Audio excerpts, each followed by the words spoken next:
Unha ferramenta que consolida apoio como destino turístico cunha imaxe de marca propia e na que a gastronomía e enoloxía son as referencias. Esta é a carta de presentación do Plan de Turismo Sostible que impulsan as Concellerías de Turismo e Promoción Económica en colaboración coa hostelería e o tecido empresarial local, o que hoxe lle presentaron as súas liñas mestras. Neste plan queremos recoller todas esas aportacións, todas esas suxerencias que nos fochedes facendo, todo aquelo que nos fochedes sinalando nas distintas sesións grupais que tivemos, para buscar a maneira de encaixalo e para entender este plan como unha oportunidade para darlle apoio ese impulso, ese pulo que nos pode axudar a conseguir a consolidarnos como un destino turístico de referencia. Con ese obxectivo de consolidar o turismo como un motor para a economía local ao longo de todo o ano, o plan deseña varias liñas estratégicas vencelladas á modernización, á digitalización, á sostibilidade e á competitividade. Neste sentido, busca diferenciar o destino de outras opcións próximas, poñendo en valor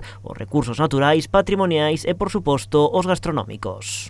O plan de sostenibilidade o que busca precisamente é crear un destino atractivo nun contexto onde xa hai destinos moi potentes como é Sanxenxo, Pontevedra, nun entorno dunha ría onde temos infinidade de recursos que coñecedes ben todos e que nos vai a permitir desenvolver unha estrategia de posta en valor, de imaxen de marca, de valorización de todo o que temos que ofrecer ao visitante. A confección deste plan permitirá apoio optar a 2,5 millóns de euros de fondos europeos. De conseguilos, materializaríase cunha multitude de accións concretas ao longo de todo o municipio. Unha das máis atractivas, a conexión por mar con Pontevedra a través dunha embarcación eléctrica que faría parada na illa de Tambo. Unha embarcación eléctrica e accesible, tamén hai que pensar na accesibilidade de persoas con mobilidade reducida, que una as cinco poblacións principais do litoral, e que ti podas ir desde Raxó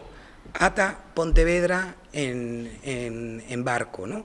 Ao mesmo tempo, este barco incluiría degustacións a bordo de produtos locais. Na presentación do plan estivo presente Xosé Canas, do restaurante Pepe Vieira, un xesto co que quixo apoiar a iniciativa como fórmula para seguir avanzando, dixo, en materia de sostibilidade e autenticidade.